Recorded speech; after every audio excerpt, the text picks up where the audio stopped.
Okay, hi, welcome to another deck profile video which I've got.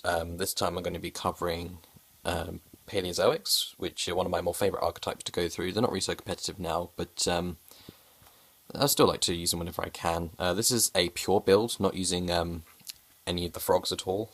Just run solely traps and then a couple of other cards in here.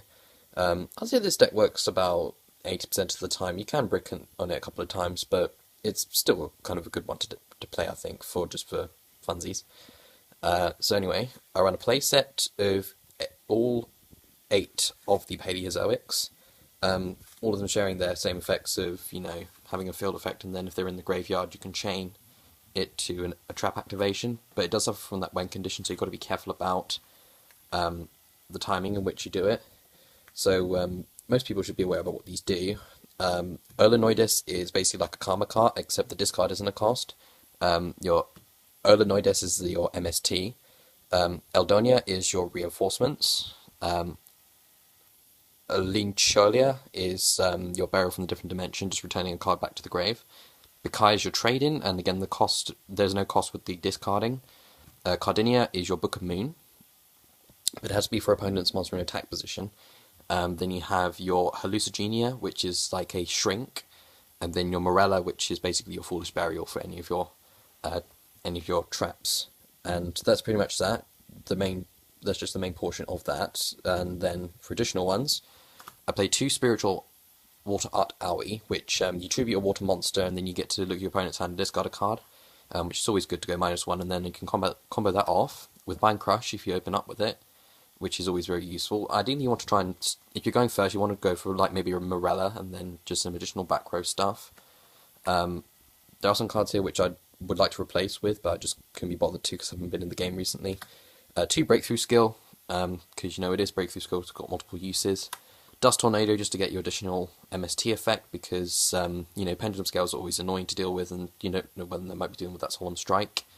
2 Jar of Greed for extra draw power, and then just any sort of defensive traps. I got Blazing and regular Mirror Force and Deprison, but ideally I like to replace these with a Quaking Mirror Force, but that card is still relatively high in price, well, just for my 6 anyway, because I'm a little bit of a budget player. I got all these just from getting the big case assortments of them, and then I just sold off the rest of the cards. And I've pretty much made a profit out of all of them. And then a Jama Trio and Bottomless Trap Hole. This is still useful in this format, and this at the right time. Against stuff like Zodiacs, it's not very viable, but it is kind of useful to have. And then another combination I like to do is having Grinder Golem and Inferno Tempest. So a pretty simple procedure. You summon 2 tokens to your side of the field, give them the Golem, you swing into it, and then you activate Inferno Tempest, clears their deck, and you're basically safe, and you have all your stuff to deal with. And since most decks these days don't have any sort of back row or any sort of means to protect themselves from losing their cards, this is a good thing to actually have. So, and it is actually legal to use. I've tried it many times and it does actually work. So you have that, and that works out pretty nicely with this assortment of cards. And that does it for the main deck. Just kind of leave them off there in a bundle. And then I need to work on my side deck, because I did originally have this during the sort of the Blue Eyes format, so I do have some kind of cards where they're not really ideal anymore. I might replace my 2 DD Crows that I have in here with, Flying Seas against the Zodiacs. Imperial Iron Wall, I'll probably keep these in here just against ABCs and everything.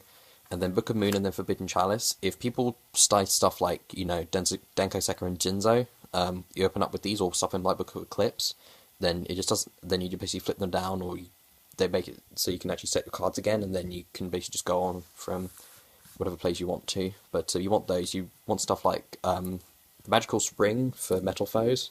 Blue Eyes I don't think are going to be as viable in this format, but you could deal with stuff like Imprisoning Mirror or whatever you want. And then for the extra deck, I run 3 Anomalocaris. I do love this card so much, just having the ability to, searching and destroying and just keep on going with it. It's just a very good beat stick, and just very effective because it's unaffected by monster effects, as are all the Paleozoics. So you can get over stuff like Crystal Wing and Ignista if people still play that. So you've got quite a lot of viable plays with Anomalocaris, and he's my main go-to card of the extra deck. Then 3 Opabina, obviously just the main defender. You just basically summon your defense, and then you get your search off, and you can activate Paleozoics from your hand. So you can't go too wrong with that. And then 2 Sky Cavalry Centuria. I still like this card. It's okay. It's not as good as it once was, but you know, just being able to attack into opponent's monster and then bouncing it back, definitely not a bad thing at all. Now, people are going to question me with this, but I don't have any treat toads, and obviously, since people are playing Bahamut Shark, that card has really shot up in price. So these are just my replacements for the time being, and this deck does actually work okay without Totally Awesome. It is a good bonus to have, but I just find that, you know, the deck works okay just fine without it. And then I run the 1/45 because at the right time it can be pretty good, just being able to negate a certain card effect, and you can, you know, just swing over it.